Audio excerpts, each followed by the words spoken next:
children, myself Madhu ma'am, your chemistry and biology teacher. Today I'll teach you in chemistry you can say that this is acid bases and salt. ठीक है ना, ये chapter आपका start होगा acid bases and salt. Previous chapter में मैंने बताया है आपको बायोलॉजी के बारे में। बायोलॉजी में जो जो चैप्टर चल रहा है उसको बीच बीच में हम लोग डालते रहेंगे, ठीक है ना। और केमिस्ट्री भी हम लोगों का साथ चलेगा। एसिड बेसिस एंड सॉल्ट ये फर्स्ट चैप्टर सेकंड चैप्टर है। First chapter chemical reactions and equations ये मैंने कंप्लीट करवा दिया है आपको। अगर कहीं कोई दिक्कत हो तो यू कैन से मी, ठीक है ना। आप कमेंट में लिख सकते हो कि क्या और दिक्कत है आपको, तो मैं उसको फिर से एक्सप्लेन करूंगी। Acid bases and salt this is your next chapter in chemistry class 10, ठीक है ना। अब इसमें क्या है कि on the basis of the chemical properties all the compounds can be classified into 3 groups, ठीक है ना। आप जान रहे हो कि 119 elements has been discovered till now.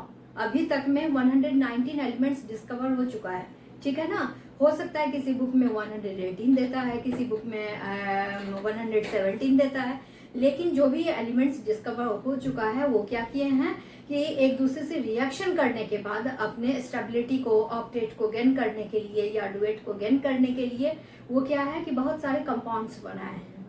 तो उतने सारे कंपाउंड्स है तो how can you learn this one, ये जरूरी है कि आप इसे क्लासीफाई करो, ठीक है ना। उसके केमिकल प्रॉपर्टीज के अकॉर्डिंग जो कंपाउंड्स हैं उस कंपाउंड्स के केमिकल प्रॉपर्टीज क्या हैं, उस केमिकल प्रॉपर्टीज के अकॉर्डिंग कंपाउंड्स को 3 पार्ट्स में डिवाइड किया गया।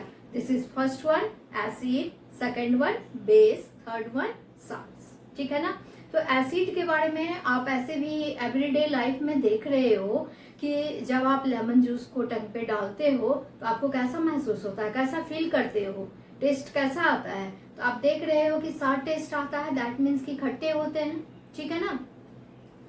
तो ये एसिडिक प्रॉपर्टीज हुआ, ठीक है। ये नेचुरल एसिड है, इसको हम लोग बाद में पढ़ेंगे, अभी तो क्लास स्टार्ट हुआ है, बाद में पढ़ेंगे। और बेसिस का आप देखते हो कि वो टेस्ट कैसा होता है, बीटर टेस्ट होता है, बीटरनेस, ठीक है ना। जैसे कि सोप वाटर होता है, आप शैम्पू हेड बाथ ले रहे हो और शैम्पू अगर आपके माउथ में चला जाता है तो आपको बीटरनेस जो टेस्ट आता है वो किसका टेस्ट होता है, वो बेस का टेस्ट होता है, ठीक है ना।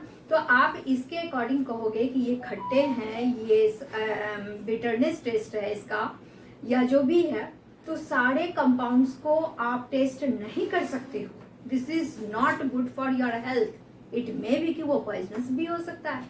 दिस इज केमिकल कंपाउंड्स, सारे कॉरोसिव नेचर भी होता है। तो सारे कंपाउंड्स को आप चेक करके, ठीक है ना, टेस्ट करके आप ये पता नहीं कर सकते हो कि दिस इज एन एसिड और दिस इज अ बेस और दिस इज अ सॉल्ट, ठीक है ना। तो उसके लिए क्या किया गया है कि केमिकल प्रॉपर्टीज के अकॉर्डिंग हम लोग उसको डिवाइड कर रहे हैं। तो सबसे पहला चीज क्या होता है कि चेक करने का एक और चीज होता है जो कि आपके प्रैक्टिकल लैब में भी आपको करना होता है, ठीक है ना। प्रैक्टिकल लैब में भी क्लास 10 में इसको करना है और सेम चीज आपको थ्योरी में है, तो इसको ध्यान से सुन लीजिए, ठीक है ना। इंडिकेटर हम लोग किसको कहते हैं कि substance in which you can check that this is an acid और this is a base by colour changing, ठीक है ना। ये एसिड है या बेस है, कलर चेंजिंग के अकॉर्डिंग आप उसको बता दे रहे हो, तो वो क्या है, इंडिकेटर है, ठीक है। इंडिकेटर यहाँ पर क्या है कि indicator is a substance which shows the presence of a chemical substance by changing colour, ठीक है। चेंज के अकॉर्डिंग आप उसे चेक कर लेते हो, ठीक है। अब यहाँ आ जाइए कि इंडिकेटर्स जो होते हैं वो क्या होते हैं कि 2 तरह के इंडिकेटर्स होते हैं, ठीक है ना। There are 2 types of indicators.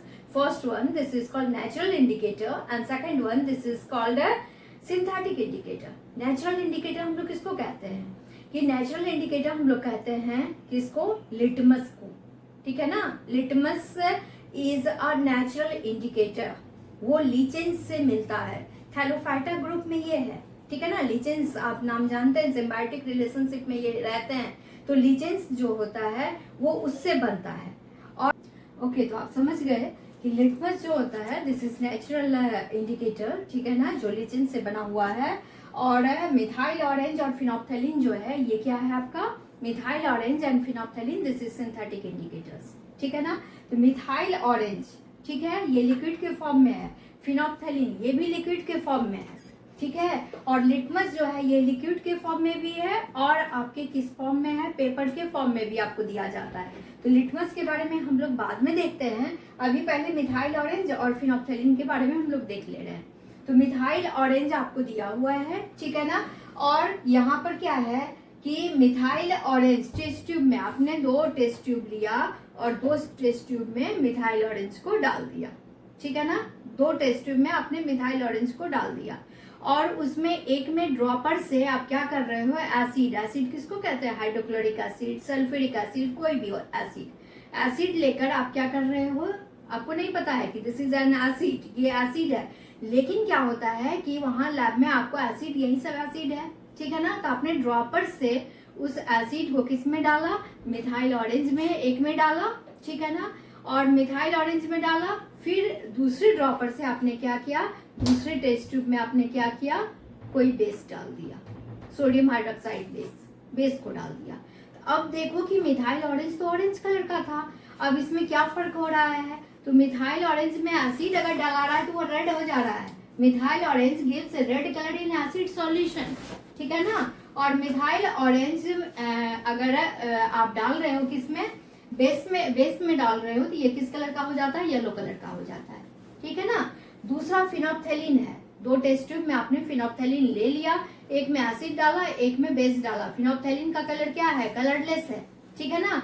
तो कलरलेस है, एसिड अगर आप डाल रहे हो तो वो कलरलेस ही रह जाता है, there has been no any change. लेकिन फिर दूसरे टेस्ट ट्यूब में आप क्या कर रहे हो, बेस को डाल रहे हो, तो उसका कलर कैसा हो जाता है, पिंक कलर का हो जाता है, डार्क पिंक, जिसको हम लोग कहते हैं रानी कलर, क्वीन कलर, ठीक है ना। Dark pink, oh my God कितना सुंदर, कितना ब्यूटीफुल कलर है, ऐसा आपको दिखता है वहाँ प्रैक्टिकल लैब में, ठीक है ना। तो वो क्वीन कलर का हो जाता है। और आप यहाँ देख रहे हो कि फिनोप्थेलिन में कैसे, how can you check that this is an acid और दिस इज अ बेस, ठीक है ना। ये तो आप समझ गए, how can you check that this is a acid and base by methyl orange, ठीक है ना। एसिड अगर आप डाल रहे हैं तो रेड कलर हो रहा है, बेस अगर आप डाल रहे हैं तो येलो कलर हो रहा है। और फिनोप्थेलिन में एसिड अगर आप डाल रहे हैं तो कलरलेस ही रह जा रहा है, बेस अगर आप डाल रहे हैं तो कलर कैसा हो जा रहा है, पिंक कलर हो जा रहा है। अब यहाँ पर आप 1 मिनट देख लीजिए लिटमस पेपर के बारे में। लिटमस पेपर में क्या होता है कि सॉल्यूशन भी होते हैं और क्या होता है, यहाँ पर पेपर भी होता है। जैसे कि ये पेपर है, ठीक है ना, ये पेपर आपको प्रोवाइड किया गया और आप इस पर क्या कर रहे हो, एसिड डाल रहे हो, एसिड डाल रहे हो। ये कौन सा पेपर है, ब्लू लिटमस पेपर है, ठीक है ना, this is blue litmus paper. और एसिड जब आप डाले ये टर्न कर गया किस कलर में, रेड कलर में, ये चेंज हो गया, that means your substance is an acid. आपको नहीं पता है, ये मैं बता रही हूँ कि दिस इज एन एसिड।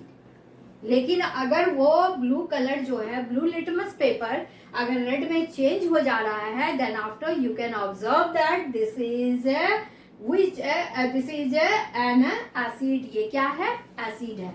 उसी तरह से दूसरा लिटमस पेपर आप ले रहे हो और ये कौन सा लिटमस पेपर है, रेड लिटमस पेपर है, ठीक है ना, रेड लिटमस पेपर। और इसमें आप क्या डाल रहे हो, बेस को डाल रहे हो, ठीक है ना। बेसिक सब्सटेंस को अगर आप डाल रहे हो, ये किस में चेंज हो जाएगा, ब्लू कलर में चेंज हो जाएगा, ठीक है ना, ब्लू कलर में चेंज हो जाएगा।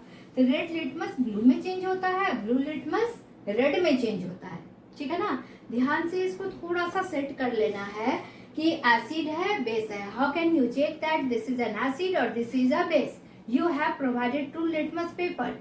एक लिटमस पेपर आपको ब्लू लिटमस पेपर दिया गया, एक लिटमस पेपर आपको क्या दिया गया, रेड लिटमस पेपर दिया गया। एसिड अगर आप ब्लू लिटमस पेपर पे डाल रहे हो तो वो रेड हो जा रहा है, ब्लू कलर चेंज हो जा रहा है रेड में।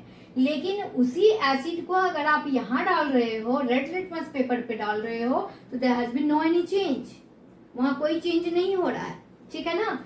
अब आप ब्लू लिटमस पेपर ले रहे हो और इस पर क्या कर रहे हो, बेस डाल रहे हो।